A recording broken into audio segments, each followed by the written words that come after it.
நான் கலந்து கொண்டிருக்கேன். ஆனா பேசல. ஏன்னா எனக்கு தமிழ்ல அவ்வளவு முயற்சி இல்லைன்றதுனால தான் பேசல. காலத்தின் கட்டாயம். இன்று நான் பேசிதான் ஆக வேண்டும். கொஞ்சம் அட்ஜஸ்ட் பண்ணிக்கங்க. 1992 டிசம்பர் 2nd வீக்ல நான் ஐசிஎஃப்ல வேலைக்கு வந்தேன். 93 வச்சுக்கலாம். 94, 95 எல்லாம் நான் 29க்கு வந்துட்டேன். 2005 74 போய் சில மாதங்கள் வேலை செஞ்ச பிற்பாடு திரும்பி வந்ததை தவிர என்னோட சர்வீஸ் முழுக்க 29 தான். அதுல நான் சந்தோஷப்படுறேன், பெருமைப்படுறேன். எங்க அப்பா கூட ஐசிஎஃப்ல தான் வேலை செஞ்சாரு. அவர் சார்ஜ்மேனா ரிட்டையர் ஆனார். என்னோட சாப்பாடு முழுக்க ஐசிஎஃப் சாப்பாடு தான். என் ஃப்ரெண்ட்ஸுக்கு எப்போதுமே சொல்லிப்பேன், என்னோட பிளட் ஸ்மெல் பண்ணி பார்த்தா ஐசிஎஃப் ஸ்மெல் வரும்.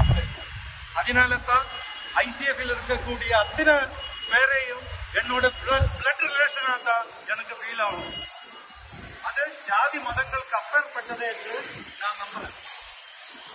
நான் இங்க முதலா வேலை செய்யும் போது ஹரி கேங்ல தான் சேர்ந்தேன்.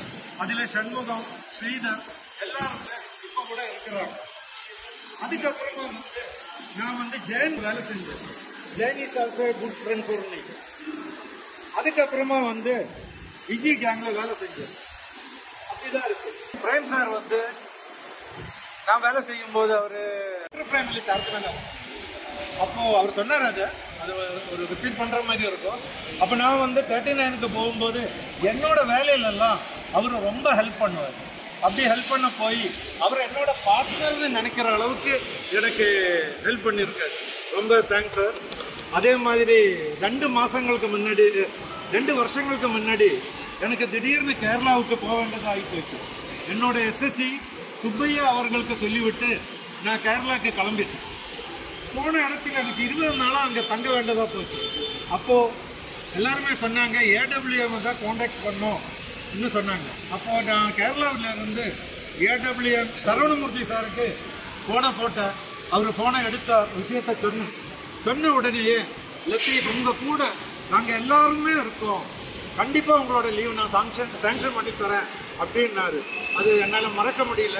இன்னைக்கு அவர் இல்லைன்னா கூட நான் அது சொல்லிதான் ஆகணும். 1995 நான் 29ல வேலைக்கு வந்த போது என் அட்டண்டன்ஸ் புக்குக்கு முன்னாடி புதுசாக ஒருத்தர் உட்கார்ந்து இருந்தார். அவர் சொன்னார் எனக்கு, நான் தான் உங்க புது சார்ஜ்மேன் அப்படின்னாரு. அப்புறமா அவர் கையை கொடுத்து அவர் சொன்னார், என் பேர் ஸ்ரீனிவாச ராவ் அப்படின்னாரு. அன்னைக்கு பிடிச்ச கை தான், நான் விடவே இல்லை. அப்புறமா அவர் எனக்கு நிறைய ஹெல்ப் பண்ணியிருக்காரு. நான் 2005ல் 74 போனேன்னு சொன்னேன். அங்கே போன போது என்னோட சார்ஜ்மேன் சரவணமூர்த்தி சார். அவர் அங்கே போனோன்னு என் பேர் கேட்ட உடனே நான் லத்தீஃப்னு சொன்ன உடனே அவரு ராவ் சார் சொன்னேன் உங்களையா அப்படின்ட்டு உட்கார சொன்னார். உண்மையாக சொன்னால் ஒரு ஹெல்ப்பு கேட்டால் கூட பண்ணாது இந்த காலத்தில். நான் கேட்காமலே ராவ் சார் எனக்கு ஹெல்ப் பண்ணியிருக்காரு. அதுவும் இல்லாமல் 15 வருஷத்துக்கு முன்னாடி எனக்கு ஒரு ஸ்லோகன் தேவைப்பட்டது. நான் ராவ் சார்கிட்ட எனக்கு ஒரு ஸ்லோகன் தேவை அப்படின்னு. எதுக்கு சமஸ்கிருத ஸ்லோகம் அப்படின்னு கேட்டார். ட்ராமாவில் யூஸ் பண்ணுறதுக்கு அப்படின்னு. யார் சொல்ல போகிறாங்க அப்படின்னு கேட்டார். நான் தான் சொல்ல போகிறேன் அப்படின்னு. அவர் கம்ப்யூட்டரில் டவுன்லோட் பண்ணிட்டு எடுத்துன்னு வந்தார். இப்போ மாதிரி ஃபோன்லலாம் இப்போது டவுன்லோட் ஆகாது.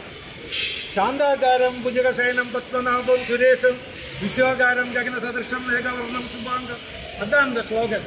எனக்கு எல்லா விதத்திலுமே இவர் ரொம்ப ரொம்ப ஹெல்ப் பண்ணியிருக்காரு. ரொம்ப தேங்க்ஸ் சார்.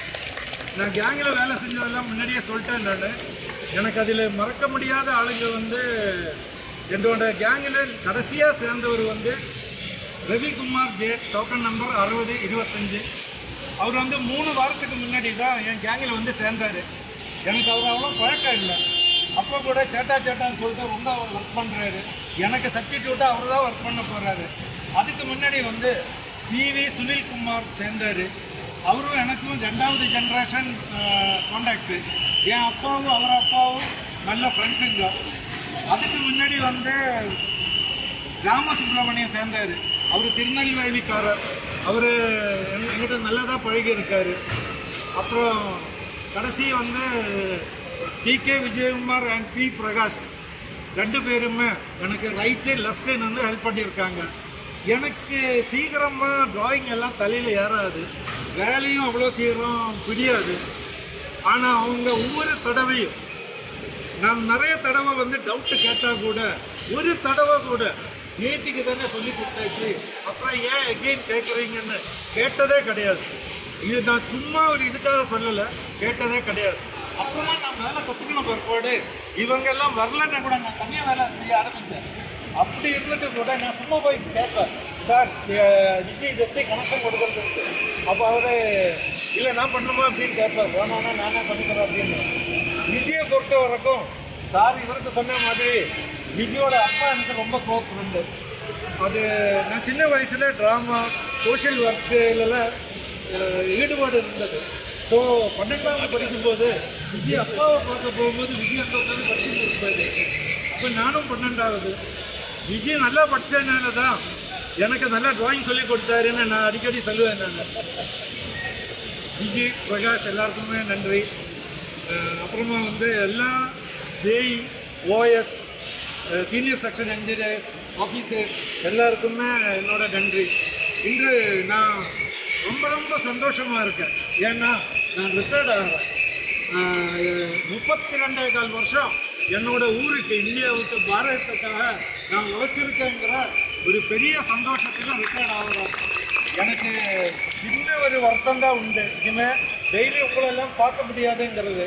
அதை நம்ம சோஷியல் மீடியாவில் பார்த்துக்கலாம். எல்லாருக்குமே நன்றி சொல்லிவிட்டு விடை வருகிறேன். நன்றி, வணக்கம், ஜெய்ஹிந்த்.